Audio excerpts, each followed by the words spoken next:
1. Pengertian penelitian sosial. Penelitian atau research dalam bahasa Inggris berasal dari kata re artinya kembali dan to search artinya mencari. Penelitian sosial adalah cara mencari kembali data-data di lapangan untuk memberikan gambaran dan penjelasan terhadap permasalahan sosial. 2. Sikap seorang peneliti. 1. Objektif atau dapat membedakan fakta dan opini. 2. Kompeten atau memiliki kemampuan. 3. Faktual atau berdasarkan fakta. 3. Tujuan penelitian. 1. Eksploratif atau penjajangan adalah menemukan pengetahuan baru yang sebelumnya belum pernah ada. 2. Verifikatif atau pengujian adalah melakukan pengujian terhadap teori atau hasil penelitian sebelumnya sehingga dapat diperoleh hasil yang dapat menggugurkan teori atau hasil penelitian yang telah dilakukan sebelumnya. 3. Development atau pengembangan adalah memperluas lebih dalam suatu masalah atau teori keilmuan. 4. Macam pendekatan. Pendekatan dibagi menjadi 2. 1. Pendekatan kualitatif. Ciri pendekatan kualitatif adalah 1. Bersifat alamiah. 2. Data penelitian bersifat deskriptif. 3. Subjek terbatas. 4. Kotak personal secara langsung. 5. Analisis data dilakukan secara induktif. Keterbatasan penelitian kualitatif. 1. Human instrument. 2. Subjektivitas tinggi. 3. Perubahan perilaku informan. 4. Waktu pengumpulan data yang lama. 5. Tidak adanya prosedur standar. 6. Interpretasi yang berbeda antar peneliti. 2. Ciri pendekatan kuantitatif. 1. Ada intervensi terhadap subjek penelitian. 2. Data berupa angka. 3. Subjek banyak. 5. Terdapat jarak dalam interaksi antar peneliti. 5. Analisis data setelah data terkumpul. Keterbatasan penelitian kuantitatif. 1. Lama pada proses perencanaan penelitian. 2. Sulit memperdalam data. 5. Proses penalaran. 1. Proses penalaran deduktif, yaitu 1. Menyusun hipotesis berdasarkan teori dan literatur. 2. Mengumpulkan data untuk menguji hipotesis. 3. Membuat keputusan untuk menerima atau menolak hipotesis. 2. Penalaran secara induktif. 1. Mengamati lapangan. 2. Mencari pola dari objek yang diamati. 3. Membuat generalisasi tentang kondisi yang terjadi. 3. Proses penalaran pendekatan ilmiah adalah gabungan antara induktif dan deduktif.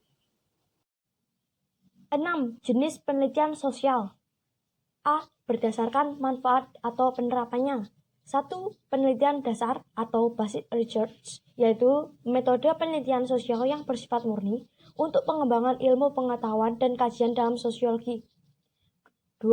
Penelitian terapan atau applied research, yaitu langkah penelitian sosial yang didesain untuk dapat memecahkan beragam masalah secara praktis. B. Berdasarkan dimensi waktu. 1. Cross-sectional research merupakan penelitian yang dilakukan dalam satu waktu secara runtut. 2. Longitudinal research merupakan penelitian yang dilakukan dalam beberapa kurun waktu. C. Berdasarkan tempat penelitian. 1. Field research adalah jenis penelitian yang dilakukan langsung di lapangan. 2. Library research adalah penelitian dilakukan menggunakan literatur atau keperpustakaan dalam pembahasannya dan penerapannya. 3. Laboratory research, yaitu jenis penelitian sosial yang dilakukan di tempat tertentu seperti laboratorium. D. Berdasarkan tujuannya. 1. Penelitian eksploratif, yaitu penelitian sosial yang bertujuan untuk dapat menemukan fakta dan ilmu pengetahuan baru. 2. Penelitian deskriptif, yaitu penelitian sosial yang bertujuan memberikan gambaran mengenai fenomena tertentu dalam kehidupan bermasyarakat. 3. Penelitian tindakan, yaitu penelitian sosial yang bertujuan untuk menemukan cara baru yang lebih efisien dan efektif. 4. Penelitian verifikatif, yaitu jenis penelitian sosial yang bertujuan menguji teori dari penelitian sebelumnya yang sudah ada. 5. Penelitian development atau pengembangan, yaitu penelitian bertujuan mengembangkan, memperluas, dan memperdalam suatu teori atau pengetahuan dalam masyarakat. 7. Struktur rancangan penelitian sosial. Sistematika laporan penelitian kuantitatif. 1. Halaman judul, 2. Abstrak, 3. Halaman persetujuan, 4.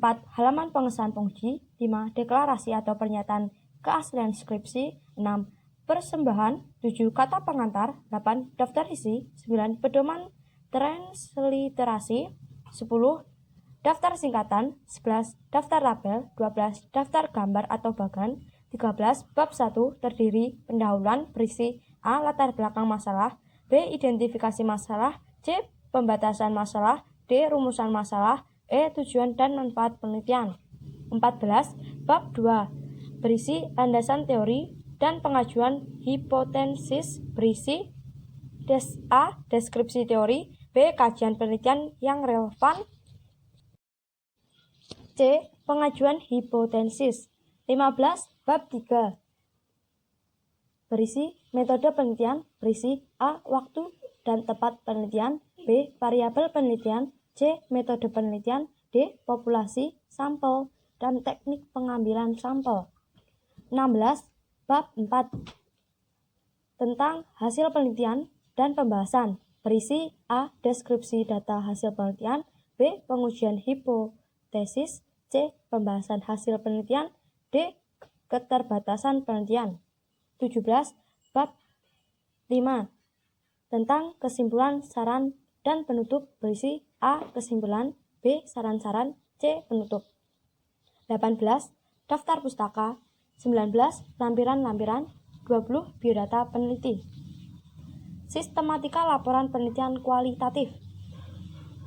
1. Halaman judul, 2. Abstrak, 3. Persetujuan pembimbing, 4. Deklarasi, 6. Persembahan, 7. Kata pengantar, 8. Daftar isi, 9. Pedoman transliterasi, 10. Daftar singkatan.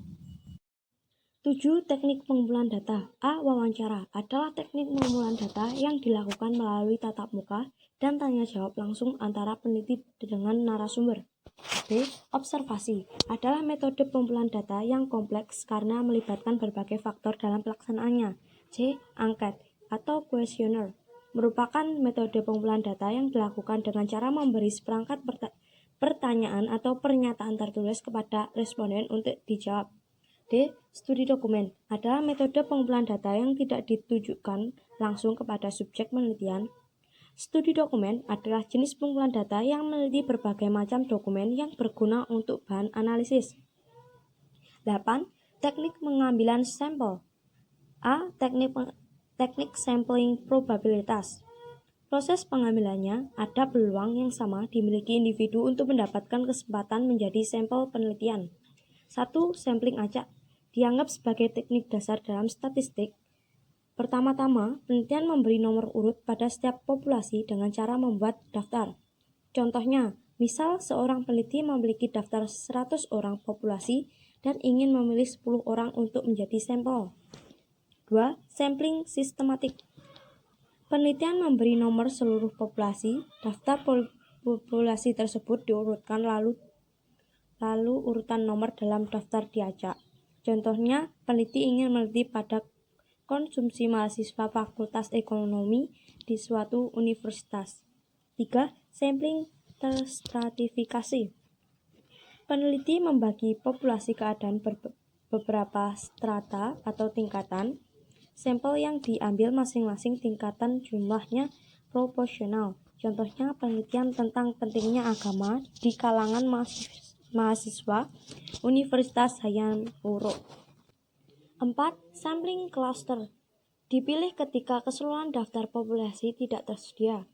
Pada umumnya, subpopulasi sudah tersedia, hanya saja tidak ada daftar lengkap anggotanya yang akan diteliti. Contohnya, survei tentang tingkat kepercayaan warga NU dan Muhammadiyah tentang pernyataan bahwa Borobudur peninggalan Raja Sulaiman. B. Teknik sampling non-probabilitas.